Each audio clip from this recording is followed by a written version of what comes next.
Tell me about this very special 1967 Jazzmaster. Okay, yeah. Summer of '92, I think. I bought this from a place called Horn Trader in Oklahoma City for $700. Wow. Which back then was a lot of money. Yeah. I mean, it was a lot of money back then.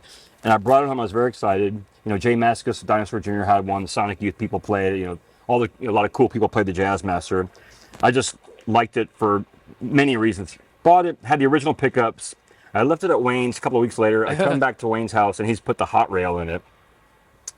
And I was really pissed off at first. But that ended up being like a great thing because live with all your effects pedals and all the gain and everything, your amps, these pickups can just howl like crazy. So this is like a guarantee. If you're having trouble with feedback, it's always going to kind of help you in that realm, you know? Yeah. It's not as bright as this guy, but yeah. So that's the story of the guitar. And then there's never been a Flaming Lips live show without this guitar. Wow. So, yeah. I've gotten to some other ones over the years, but this guitar has been at every Flaming Lips show. So since Wayne started using it in '94, and since then. Yeah. Now, what did it look like when you got it in '92? Well, when I bought it, it was in pristine condition, Really? all original, no scratches, no dings, no nothing.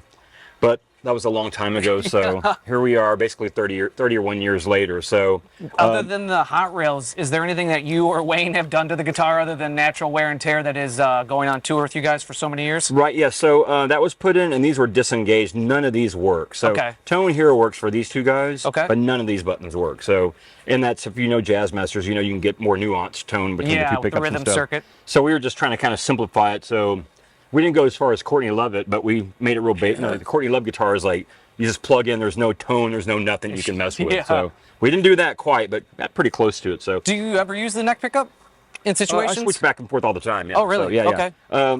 The show we're playing now for the Yoshimi Battles of Pink Robot show, I use mostly this pickup. Oh. And this is only on a couple of things, usually more distorted riff kind of stuff. I use this guy, but on clean, pristine stuff, it's usually just this guy. So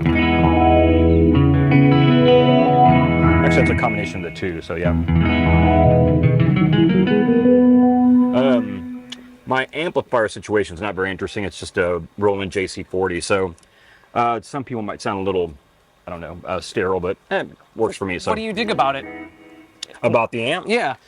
I started using, actually back in 2006, I've been using JC120s, and I started using Roland KC550s, which are these crazy like keyboard amps. Yeah. Because we had a couple of songs where I was using like sub bass on the guitar, and it was like blowing stuff up. But after I stopped doing that on Free Radical song, I started moving back towards the JC120s, and then decided that I wanted to take up less space because I use a stereo rig. And so we tried the JC40s, and I've been a fan ever since. So to me, they're loud enough for me, and they're smaller, less footprint. But I'm not like an amp person, you know what I mean? I'm not like I need a Super Twin reverb from 1963. I'm not really that kind of dude. So You use the modulation circuit on there, the chorus? No. no. They're plugged in, levels are set, and they just stay like that. I thought about that. I thought about because the chorus on those amps is really nice. It's a really nice chorus, but I've not done that. So And what should we know about strings you put on the Jazzmaster and tunings that you're using with the, you guys are doing the Yoshimi set? yeah, Yoshimi. These are I think they're pretty sure these are 10s. Okay. Yeah, I like it. A little bit of resistance when you're bending, you know. And then during the Yoshimi show, there's no weird tunings on that stuff. So this guitar is always standard tuning, but if you get to my other guitars, there's a couple of pretty weird tunings on this guy for sure. And then this guy, we can talk about how he's missing one of his 12 strings. One of his limbs. Yeah.